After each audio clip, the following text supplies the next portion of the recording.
صفحے کے شروع سے لائن نمبر 1، سورۃ آل عمران کی آیت نمبر 164 سے۔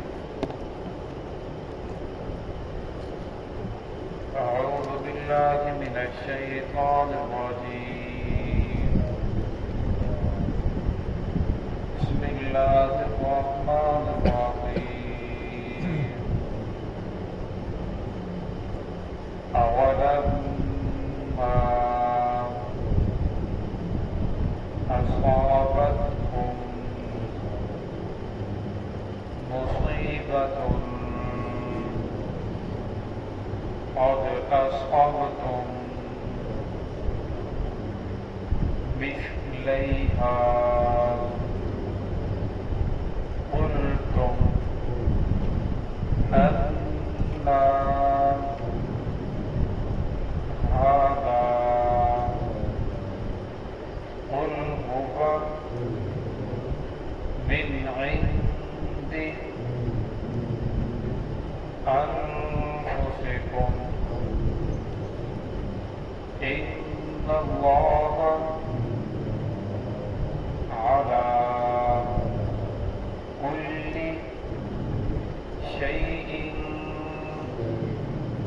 قدير وما أصابكم يوم التقى الجمعان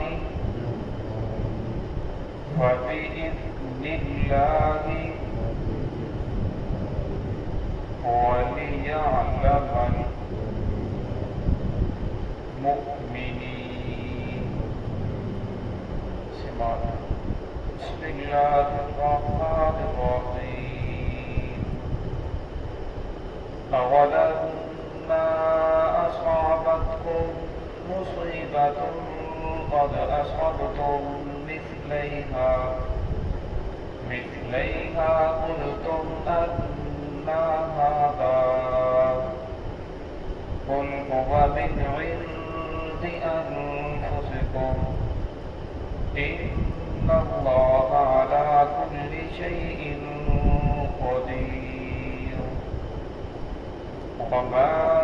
أصابكم يوم التقى الجمعان فبإذن الله وليعلم المؤمنين۔ اولما اصابتکم مصیبۃ، کیا جب تمہیں پہنچتی ہے کوئی مصیبت، قد اصبتم مثلیہا، تحقیق تم پہنچا چکے ہو، مثلیہا، اس کی مثل انہیں دو مصیبتیں، قلتم انا ھذا، اور تم کہتے ہو انا ھذا، یہ کہاں سے آ گئی؟ قل اے محمد صلی اللہ علیہ وسلم سے کہہ دیجئے وہ من عند انفسکم، وہ تمہارے ہی نفسوں کی وجہ سے ہے، ان اللہ علی کل شیء قدیر، بے شک اللہ رب العزت ہر چیز پر قادر ہے۔ وما اصابکم یوم التقى الجمعان، اور جس وقت دو جماعتوں کا آمنا سامنا ہوا، جو جماعتیں جمع ہوئی، فبإذن اللہ، اللہ رب العزت کے حکم سے، ولیعلم المؤمنین، تاکہ اللہ رب العزت ظاہر کر دے ایمان والوں کو، جان لے مومنوں کو۔ گزشتہ آیات کے اندر اللہ رب العزت نے اپنے احسان کا تذکرہ فرمایا کہ میں نے مومنوں کے اوپر احسان فرمایا، پھر احسان کا فرمایا، کیا احسان فرمایا کہ محمد رسول اللہ صلی اللہ علیہ وسلم کو تمہارے اندر نبی بنا کر بھیجا، پھر آپ صلی اللہ علیہ وسلم کا کام ذکر فرمایا کہ ان کا کام یہ ہے یتلو علیہم آیاتہ، تم پر قرآن پاک تلاوت کرتے ہیں، اللہ رب العزت کی آیات کی تلاوت کرتے ہیں، وَيُزَكِّيهِمْ، تمہارا تزکیہ کرتے ہیں، وَيُعَلِّمُهُمُ الْكِتَابَ وَالْحِکْمَةَ، تمہیں کتاب کی اور حکمت کی تعلیم دیتے ہیں۔ تو اللہ رب نے فرمایا کہ میں نے تمہارے اوپر احسان کیا جو محمد رسول اللہ صلی اللہ علیہ وسلم کو تمہارے اندر نبی بنا کر بھیجا۔ آپ صلی اللہ علیہ وسلم کی نبوت قیامت تک انسانوں کے لیے ہے، جتنے انسان قیامت تک آئیں گے آپ صلی اللہ علیہ وسلم سب کے لیے نبی ہیں، آپ صلی اللہ علیہ وسلم آخری نبی ہیں، آپ کے بعد کوئی نبی نہیں آئے گا۔ جتنے بھی امتی تشریف لائیں گے وہ سارے کے سارے محمد رسول اللہ صلی اللہ علیہ وسلم کی اوپر ایمان لے کر آئیں گے تو نجات ہے۔ اگر آپ صلی اللہ علیہ وسلم کو آخری نبی نہیں مانیں گے تو ان کی نجات نہیں ہے، وہ سیدھے جہنم کے اندر چلے جائیں گے، کیونکہ رسول اللہ صلی اللہ علیہ وسلم کو آخری نبی ماننا یہ ضروری ہے۔ اور پھر فرمایا کہ آپ صلی اللہ علیہ وسلم نے جو مکہ کے اندر 13 سال بہت مشقت والے گزارے، صحابہ کرام نے بھی بہت مشقت تکلیفیں، گھروں کے اندر کپڑے ڈال کر گھسیٹا جا رہا ہے، پتھر مارے جا رہے ہیں، تب بھی ریت پر لٹایا جا رہا ہے، لیکن ان 13 سالہ مکی زندگی کے بعد جب مدینہ کے اندر گئے تو پھر صحابہ کرام نے ایسی محنت کی، وہی دین جو ایک جھونپڑی سے نکلا پھر شہنشاہ کے محل کے اندر داخل ہوا، وہی دین جو ایک عام انسان سے نکلا اور دنیا کے کونے کونے تک پہنچا۔ رسول اللہ صلی اللہ علیہ وسلم ہر شہر کے اندر نہیں گئے، آپ صلی اللہ علیہ وسلم کے جو قدم تھے وہ مدینہ مکہ کے اندر ہی رہے۔ اگر کسی شہر کے اندر گئے تو آپ صلی اللہ علیہ وسلم نے ان 10 سالہ جو مکہ مدینہ کی زندگی ہے، 84 کے قریب غزوات اور سریے لڑے۔ غزوہ سے کہتے ہیں جس کے اندر خود محمد رسول اللہ صلی اللہ علیہ وسلم صحابہ کے ساتھ شامل ہوں، اور سریہ اسے کہتے ہیں جس کے اندر رسول اللہ صلی اللہ علیہ وسلم خود نہ گئے ہو بلکہ صحابہ کرام کو بھیجا ہو۔ تو آپ صلی اللہ علیہ وسلم نے ان 10 سالوں کے اندر صحابہ کرام نے ایسی محنت کی کہ دین پوری دنیا کے اندر پھیل گیا۔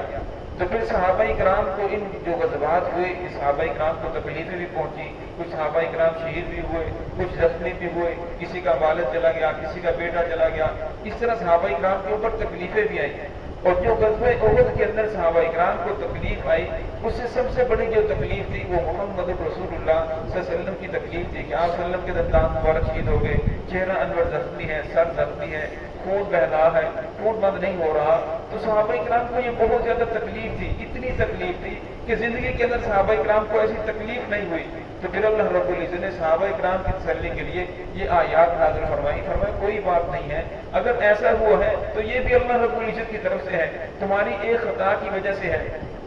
اولما اصابتکم مصیبت، فرمایا جو تمہیں مصیبت پہنچی ہے، قد اصبتم مثلیھا، اس سے پہلے تم نے 2 مصیبتیں پہنچا چکے ہو۔ احد کے اندر 70 مسلمان شہید ہوئے، فرمایا بدر کے اندر تم نے 70 جو بڑے بڑے سردار تھے انہیں مارا بھی، انہیں قتل بھی کیا، اور 70 کو تم نے قید بھی کیا، تم نے ڈبل تکلیف پہنچا چکے ہو، تو لہٰذا پریشان ہونے کی بات نہیں ہے۔ یہ جو آپ کو تکلیف پہنچی ہے، قلتم انا ھذا، تم کہتے ہو یہ کہاں سے آ گئی؟ فرمایا ان سے کہہ دیجئے قل هو من عند انفسکم، یہ تمہارے ہی نفسوں کی وجہ سے ہے، تمہاری ہی اجتہادی خطا کی وجہ سے ہے۔ اجتہادی خطا جس کا پہلے ذکر ہوا کہ آپ صلی اللہ علیہ وسلم نے ایک درے کے اوپر 50 صحابہ کرام کو بٹھایا تھا، اور جب مسلمانوں کو فتح ہوئی، کفار بھاگ رہے ہیں، انہوں نے سوچا کہ ہم بھی بھاگتے کفار کے اوپر حملہ کریں، تو لہٰذا اب تو ہمیں فتح ہو چکی ہے۔ جب اس درے کو چھوڑا، حضرت خالد بن ولید رضی اللہ عنہ جو اس وقت ایمان نہیں لائے تھے، لمبا چکر کاٹ کر پیچھے سے مسلمانوں کے اوپر حملہ کیا، تو جو کفار بھاگ رہے تھے انہوں نے پھر آگے سے حملہ کیا، جس کی وجہ سے مسلمانوں کا جانی نقصان زیادہ ہوا، اور پھر کفار میدان کو چھوڑ کر بھاگ گئے۔ پھر بھی آخر اللہ رب العزت نے فتح مسلمانوں کو عطا فرمائی، مسلمان شہید بھی ہوئے، زخمی بھی ہوئے، لیکن مسلمانوں نے میدان نہیں چھوڑا، میدان کی جو فتح تھی اللہ نے پھر بھی مسلمانوں کو ہی عطا فرمائی، مال غنیمت بھی مسلمانوں کو ہی عطا فرمایا۔ تو فرمایا یہ جو تمہارے اوپر مصیبت آئی ہے یہ تمہاری اپنی ہی خطا کی وجہ سے تھی۔ اب صحابہ کرام نے جان بوجھ کر ارادتاً یہ خطا نہیں ہوئی بلکہ غیر ارادی اجتہاد کیا کہ اب تو ہمیں پتہ ہو چکی ہے۔ تو فرمایا جو محمد رسول اللہ صلی اللہ علیہ وسلم کی نافرمانی کرے